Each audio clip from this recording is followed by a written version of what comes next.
lokacin zaɓe na ƙasa mu shugabannin siyasa na ƙasar nan da na jihohi in zaɓe ya zo kowane irin zaɓe ne muna hita maimako mu hita mu yaƙin neman zaɓe na neman ra'ayin jama'a su zo su zaɓi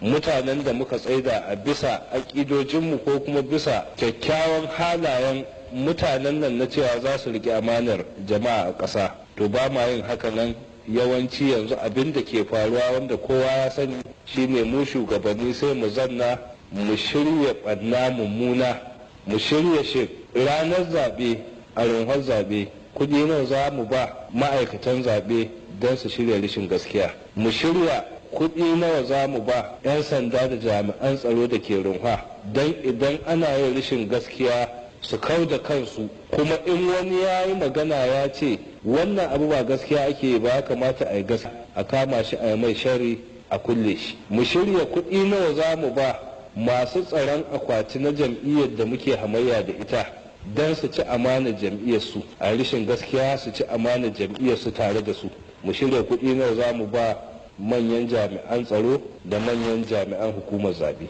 na faɗi cewa yanzu wannan abin da ake haka yadda ake shirya zaɓe ƙasar nan wannan shine ke ba da mulki ashe ba Allah ba yanzu wannan abin da ake wannan ɓannar da ake tafka nan ƙasar wurin zaɓe yanzu wannan ba abin kunya ba ne ga duk mai hankali a cikin ƙasar nan ta Najeriya yanzu wannan ita ce demokaradiyya din da ake magana wannan ba demokaradiyya ba ce abin da ke cikin wannan zalunci ƙarya cin amana munafunci da makirci yaya muke tsammanin mu shugabannin siyasa da 'yan siyasa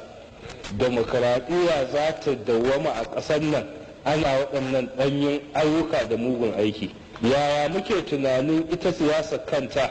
muna waɗannan abubuwan a ce Allah zai batta a samu dawwammamen demokaradiyya su kuma mutanen da suke bin mu suna bin mu ne su tsaya lallai dole su ce sai wani gani suke suna da wasu bukatu wanda sai wani din nan ya kai kan bisa kujerar mulki za su yi amfani da shi su samu biyan bukatunsu to wannan hanyar mutane su sani idan Allah ya tashi ba mutum mulki ko an bi wannan hanyar wadda ba ta da kyau ko ba a bi ba ya tada alkawalin shi zai ba shi mulkin amma waɗannan hanyoyin da ake bi cikin siyasar ƙasar nan wanda ya samu mulkin sai mulkin ya zama mashi masifa wanda suka tasa mutumin gaba suna ta jaza gaba suna ta cewa lallai sai shi yana hawan kujerar mulkin da su zai fara batawa ya zama na maganinsu ba ya sanyi don a lokacin ne za su san cewa ba hawan shi kujerar zai biya musu bukatunsu ba mai biyan bukatar daban yake shi kuma wanda ya hau kan kujerai zai hau din yana bisa da bayan ya sauka abin ya zama masifa gare shi. Marigayi tsohon shugaban kasa Alhaji Musa Yar'adua ke